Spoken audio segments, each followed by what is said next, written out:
The silent moment when humiliation crossed the line didn't arrive with the kind of drama people expect when they hear the word revenge. It didn't come with raised voices or broken glass or someone storming out of the room. It came quietly, slipping into the atmosphere like a cold draft no one notices until it's too late. I remember sitting there, surrounded by familiar faces, the sound of cutlery tapping plates, the usual polite murmurs of a family dinner or a gathering that was supposed to feel safe. Everything looked normal from the outside, but inside, something was shifting. There's a strange kind of pain that doesn't explode, it sinks. It settles. It slithers into your chest, slow and silent, until it's heavy enough to bend your posture and drain the warmth from your hands. That's the kind of humiliation I felt in that moment, the kind that doesn't strike quickly but builds with each small jab, each mocking smile, each whispered exchange happening just loud enough for you to hear, yet quiet enough for them to pretend innocence if confronted. I noticed the first sign when someone made a joke, one of those comments disguised as harmless fun, wrapped in a smile but sharpened at the edges. It wasn't funny, not even close, but everyone at the table laughed like they'd been waiting for that moment, as if that laugh was rehearsed. It echoed a little too long, a little too loud. And while they laughed, I sat there with a frozen smile, feeling the sting beneath the surface. The laugh wasn't the problem. The problem was the intention behind it. You can always feel intention, even if you can't fully explain it. There's a difference between someone teasing you with affection and someone poking at you because they want to watch you flinch. That night, they wanted the flinch. They wanted the reaction. They wanted to remind me of my place at that table, or rather, the place they thought I belonged in. But the humiliation didn't stop with one joke. It grew, fed by the comfort of the group. People get bold when they sense someone being pushed down. It's a strange, ugly truth about human behavior. When one person places you below them, suddenly everyone else feels they're allowed to do the same. One comment became two became four, and soon the entire table seemed to be participating in a performance I hadn't been informed about. The worst part wasn't even the words, it was the glances exchanged between them, the knowing looks, the smirks they tried to hide behind napkins, the slight shakes of the head as if I were some kind of spectacle to be pitted or mocked. I could feel heat rising in my chest, not anger yet, just embarrassment, the kind that crawls up your neck and flushes your face while you try to pretend you're unaffected. I kept telling myself to stay calm, to breathe, to avoid giving them the satisfaction of seeing discomfort. But humiliation has a way of pressing deeper the more you try to suppress it. And they weren't done. Another comment surfaced, this time directed more boldly, delivered with a tone that made it clear it wasn't meant as a joke at all. I heard the words, but what struck me harder was the way the room responded, not with shock, not with disapproval, but with amusement. A few leaned back in their chairs, watching me like they were waiting for a show. Some avoided my eyes, not out of kindness but out of guilt, the kind of guilt that comes when people know they're part of something wrong but choose comfort over conscience. And then there were the ones who stared directly at me, eyes filled with a satisfaction they didn't bother hiding anymore. In that moment, something shifted inside me. A quiet click, like a lock turning. I didn't slam my hands on the table, I didn't raise my voice, I didn't react the way they wanted me to. Instead, my mind sharpened. Humiliation, when it reaches a certain point, doesn't break a person, it awakens them. I could feel the humiliation hardening into something else, something colder, something far more calculating. And while they continued enjoying what they thought was a harmless moment of entertainment, I sat there quietly, absorbing every detail, every word, every expression, letting it settle into a place deep enough that it wouldn't fade the next day or the next week. It was no longer about the jokes or the comments, it was about the shift in power, the realization of how easily people reveal their cruelty when they believe you won't fight back. They thought the moment belonged to them, that the humiliation they served would be the final note of the evening, but they didn't understand the kind of person I become when pushed silently into a corner, because some corners don't trap you, they shape you into something they never saw coming. How their laughter revealed their true intentions is something I didn't understand in the first few seconds. At first, laughter can seem harmless, a simple reaction, an instinctive sound people make without thinking too deeply. But that night, as their voices rose and the table shook with amusement, I started realizing that this wasn't laughter born from joy or shared humor. It carried a different weight, a different tone, one that made the air between us feel heavier, tighter, sharper. Their laughter wasn't just noise, it was a message. And the longer it went on, the clearer that message became. There's something unsettling about watching people laugh at you while pretending they aren't. It's a strange kind of performance, one that mixes mockery with politeness, cruelty with casualness. They didn't laugh openly in my face, that would have been too honest. Instead, they chose the subtle version, side glances, suppressed smirks, exaggerated chuckles directed at each other but triggered by something involving me. I could see it in the way they leaned toward each other, in the tiny spark of satisfaction behind their eyes, in the way there's a kind of cruelty people commit when they think no one will remember it. A kind they perform in groups because being part of a group makes them feel protected, justified, untouchable. That dinner table became their stage, and their laughter was the script they all agreed to follow. Some laughed because they genuinely enjoyed it. Some laughed because they didn't want to appear out of place. Some laughed because they feared being the next target. And some laughed simply because they could. That was the moment I realized their intentions weren't just careless, they were calculated. I paid attention to the ones who laughed the hardest. They weren't the strangers or the distant acquaintances, they were the people who acted kind on ordinary days, who smiled warmly in public, who pretended to be supportive when it benefited them. Those were the ones whose laughter lasted the longest. And as I watched them, as I listened to the rhythm of their amusement, I understood something important. People can fake respect, they can fake friendship, they can fake concern, but they can't fake what their laughter exposes. Laughter strips away masks with brutal honesty. I didn't show them how much it affected me. I didn't flinch. I didn't let my expression change. I simply watched. And the more I watched, the clearer it became that their laughter said more about them than anything they had ever said about me. It revealed jealousy, insecurity, cowardice, and a desire to feel powerful by making someone else feel small. It revealed the side of them they tried to hide behind polite conversations and friendly gestures. It revealed exactly who they were beneath the surface.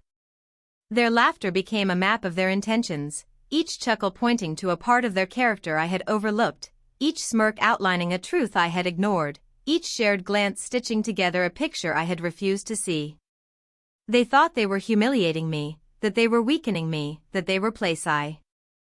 As I sat there, quiet, composed, observant, I began to feel something shift inside me, not anger, not sadness, but clarity.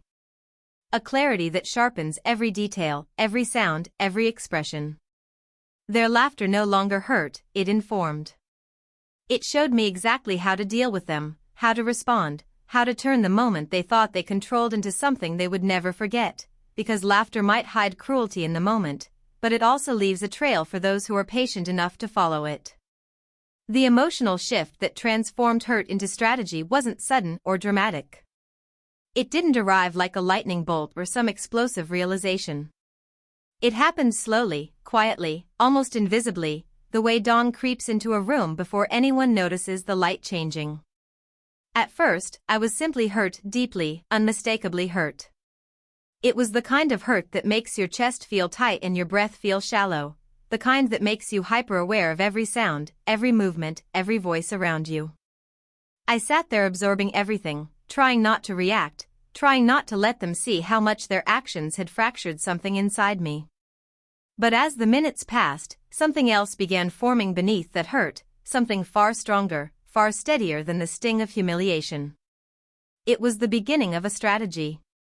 Hurt is emotional, raw, reactive. It makes you want to retaliate instantly, to defend yourself, to fight back in the moment. But the more I watched them laugh, the more I listened to their careless words, the more I realized that reacting emotionally would only give them what they wanted. They wanted a scene. They wanted me flustered, frustrated, defensive. They wanted to confirm the story they had already decided to believe about me, that I was weak, sensitive, easily affected. Responding in anger would have validated their cruelty.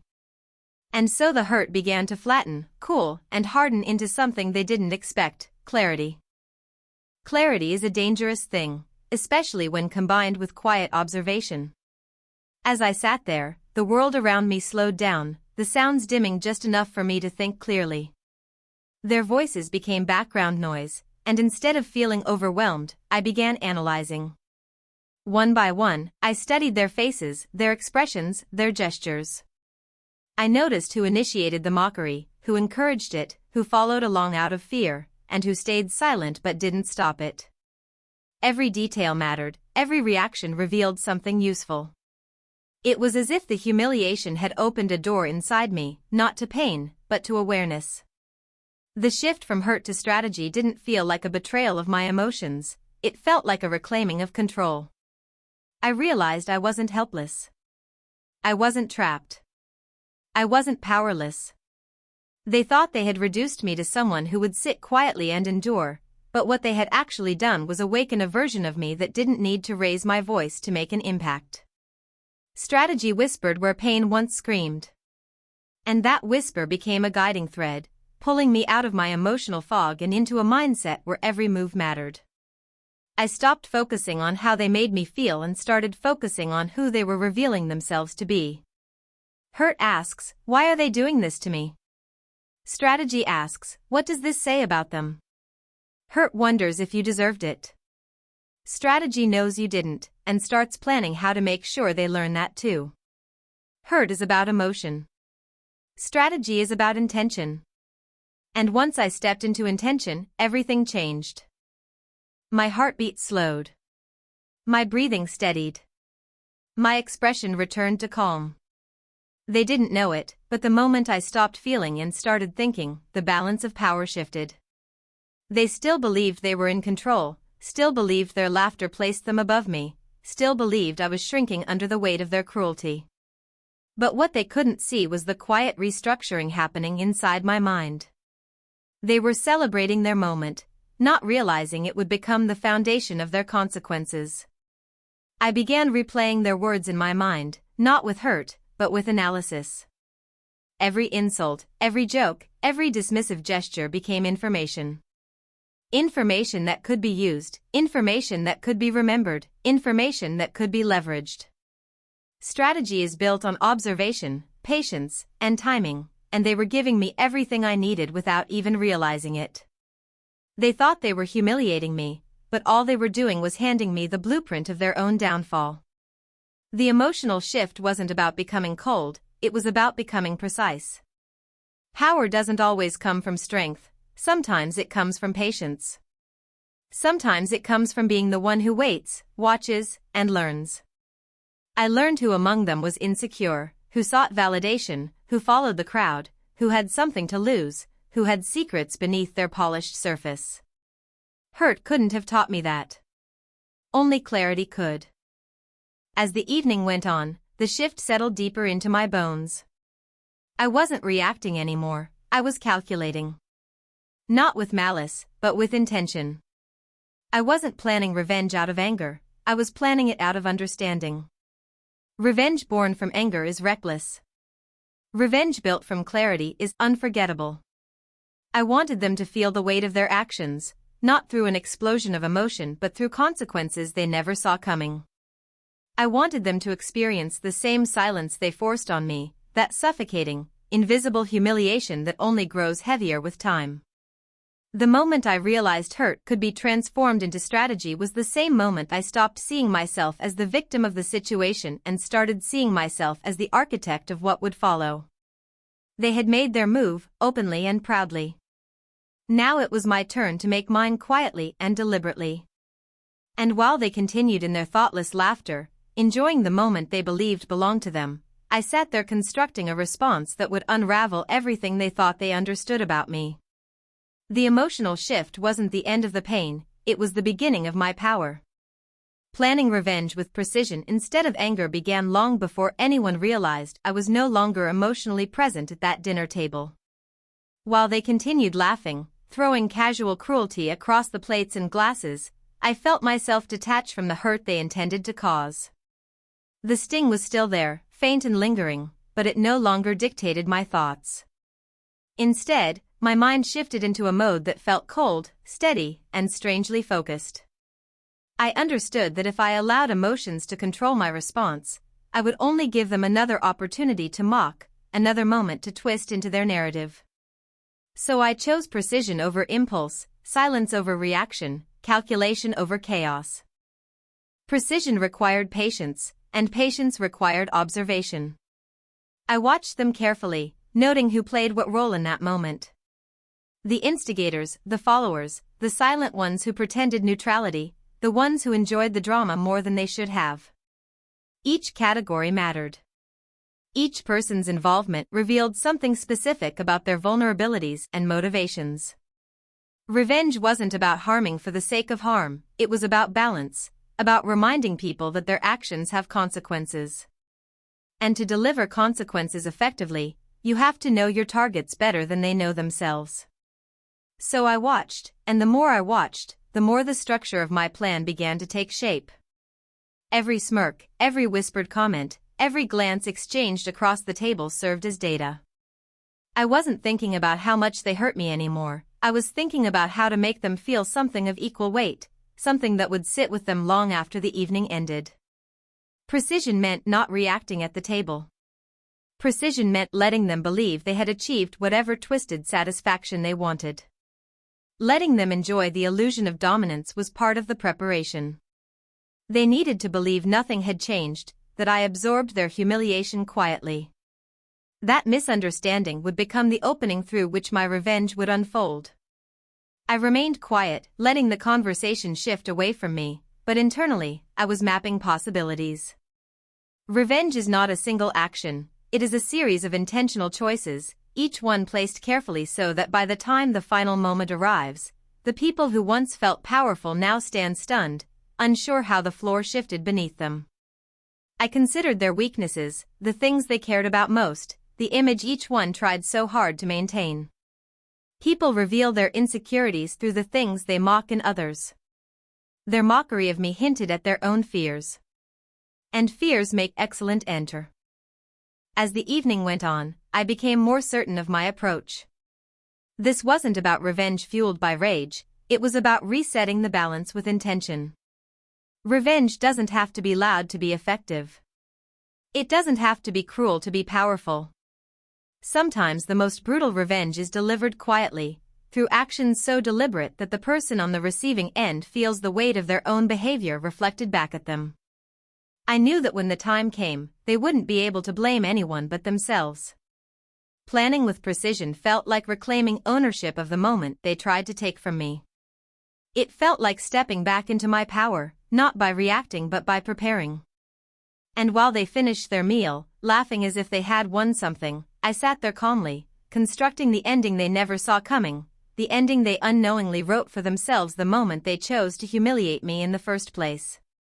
The turning point when they realized they targeted the wrong person didn't happen all at once. It began quietly, almost imperceptibly, in the same way the humiliation had begun, through subtle shifts in behavior, tiny cracks in their confidence, small moments where certainty gave way to doubt. People who are used to mocking others never expect the consequences to return to them. They assume their words vanish into the air, that their actions dissolve once the laughter fades. But consequences have a way of circling back, slowly tightening around those who believe themselves untouchable. And for them, the realization that they had chosen the wrong person started as a feeling they couldn't quite name. It started when they noticed my silence wasn't the silence of defeat. At first, they believed I wasn't reacting because I didn't know how. They mistook restraint for weakness, composure for discomfort.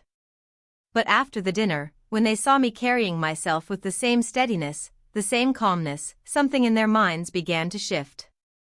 People who humiliate others expect the aftermath to leave a mark. They expect to see bruised expressions, lowered gazes, awkwardness in the air. But I didn't offer them any of that. And that unfamiliar response unsettled them in ways they hadn't predicted. The first sign came when one of them approached me the next day, not out of kindness but out of curiosity. There was an unfamiliar tightness around their smile, a carefulness in their tone, as if they were trying to gauge whether I held on to the humiliation or let it go. They expected irritation. They expected hesitation. Instead, they found composure. That composure made them uneasy. It planted the first seed of doubt. Maybe they hadn't read me correctly. Maybe the silence wasn't submission. Maybe it was something else entirely. The second sign came when the group dynamic began to shift. The ones who had laughed the loudest started talking a little less boldly when I was around. Their jokes became safer, their tones lighter, their confidence slightly shaken. They couldn't pinpoint the reason, but they felt something changing. The balance they thought they controlled was slipping. Every time I met their eyes without flinching, their discomfort grew. Every time I remained calm, their certainty weakened.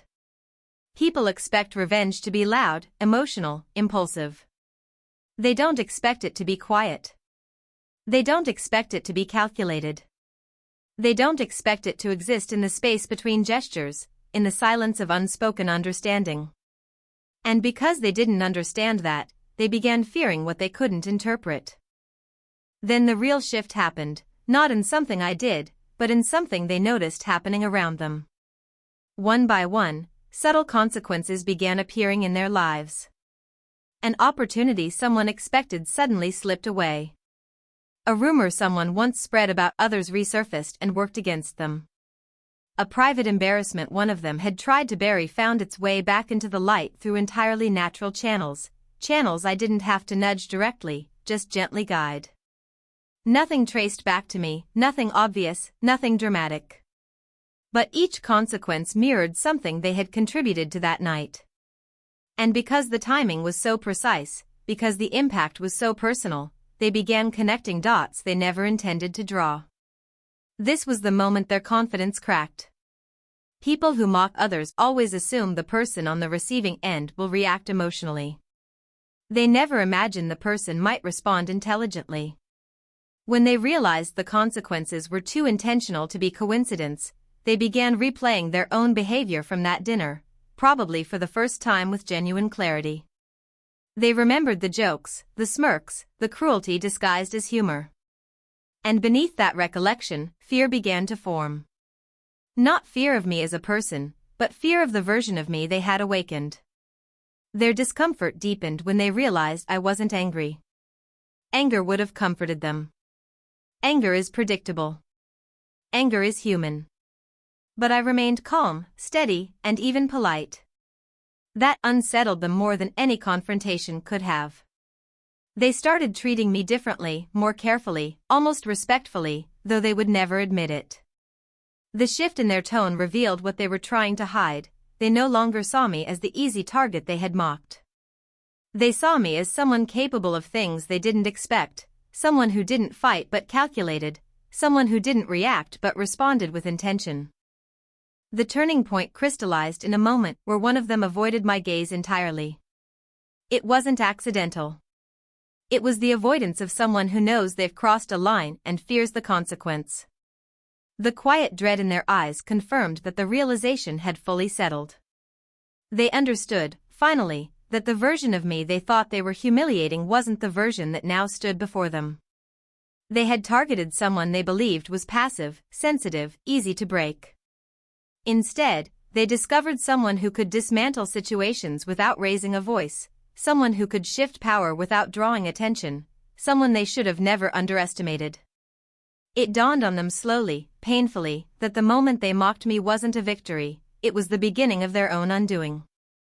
That was the exact turning point, the moment they replayed their cruelty with a different lens, the moment regret began replacing arrogance, the moment fear seeped into the spaces where their laughter once lived. They didn't say it out loud, but I saw it clearly. They finally understood they had chosen the wrong person to humiliate, and by the time they realized it, the consequences were already unfolding around them, unstoppable and undeniably theirs to carry. The final outcome that left them shocked and speechless didn't come with drama or noise. It didn't arrive through confrontation, shouting, or accusations. It came quietly, just as quietly as the humiliation they tried to inflict on me that night. The difference was that their cruelty had been careless, sloppy, and impulsive, while my response was deliberate, measured, and far more controlled than they ever imagined I was capable of. They expected the aftermath to fade. They expected me to move on and forget. What they didn't expect was that every action they took that evening would eventually return to them in ways they couldn't predict and couldn't escape. The outcome began unfolding in small ways, shifts so subtle they didn't notice at first. It started with changes in behavior around them, moments when people hesitated before trusting their words, slight withdrawals in conversations they had once dominated, pauses where their confidence used to be. They didn't understand why these shifts were happening, but they felt them. The social landscape they were used to navigating with ease no longer responded the same way. People began questioning their intentions, analyzing their words more closely, noticing patterns they had ignored before. It wasn't because I told anyone anything. It was because I placed them in situations where their true nature revealed itself without my interference. One of them, the loudest instigator, found themselves suddenly isolated in conversations where they once held attention. It wasn't dramatic, just a slow withdrawal of interest from others, a quiet distancing that happens naturally when people begin seeing someone for who they really are. Their jokes didn't land the same way anymore. Their attempts to belittle others fell flat. People didn't laugh with them, they only tolerated them. And that tolerance grew thinner each day as more interactions unmasked their insecurities. The same person who once mocked me now found themselves trying to prove they weren't rude, trying to repair relationships they never cared about until they realized they needed them. The irony hung in the air like a shadow that followed them everywhere. Another one, the silent participant who had smirked at every cruel remark that night, found their private ambitions unraveling. An opportunity they relied on slipped out of reach, replaced by someone more deserving. Their frustration was visible, though they pretended otherwise. It wasn't my doing directly, it was the natural consequence of their own behavior surfacing at exactly the wrong moment. People who had once supported them began noticing the small cracks in there.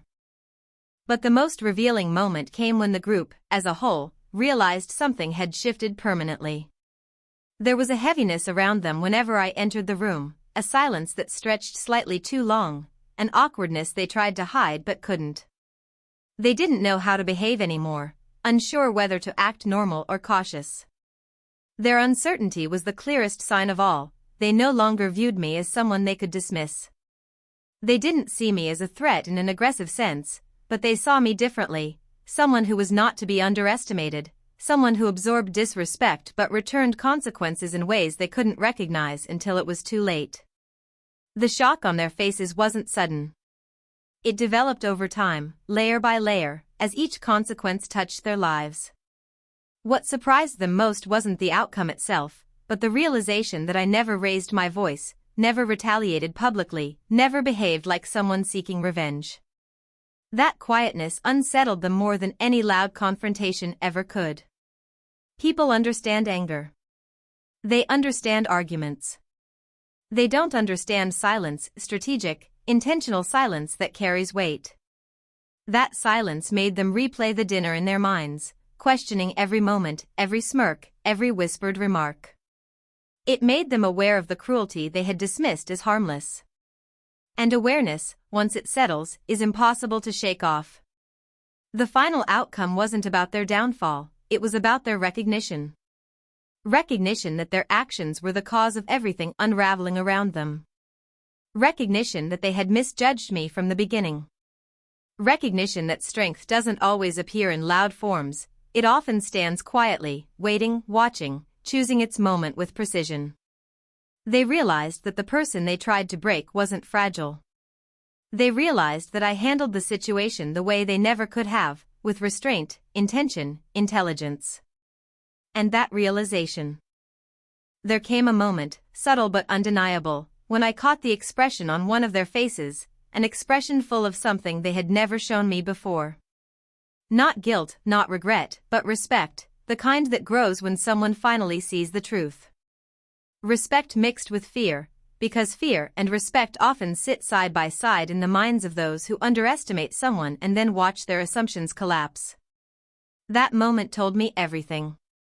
They had learned what they needed to learn, not because I forced them, but because the consequences reflected their behavior back to them so clearly they couldn't ignore it.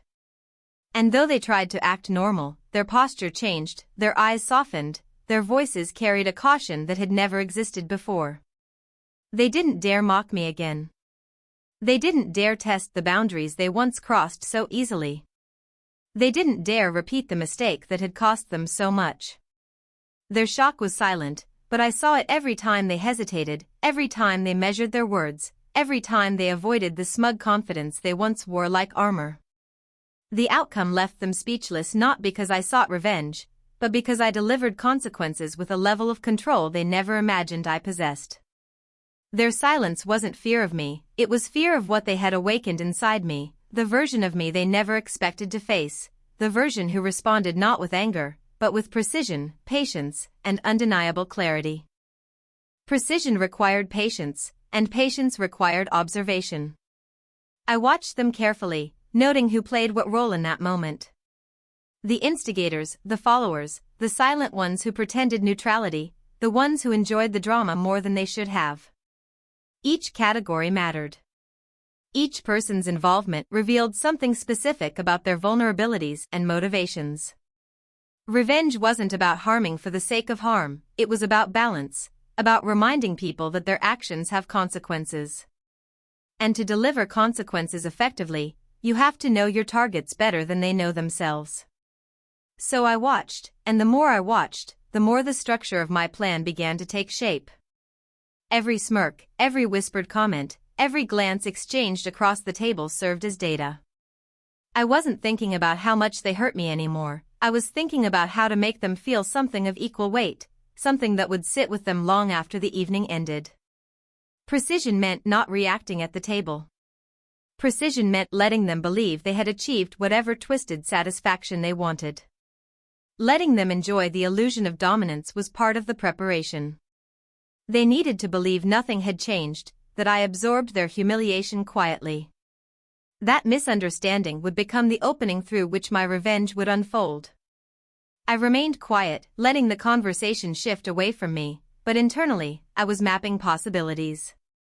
Revenge is not a single action, it is a series of intentional choices, each one placed carefully so that by the time the final moment arrives, the people who once felt powerful now stand stunned, unsure how the floor shifted beneath them. I considered their weaknesses, the things they cared about most, the image each one tried so hard to maintain. People reveal their insecurities through the things they mock in others. Their mockery of me hinted at their own fears. And fears make excellent enter.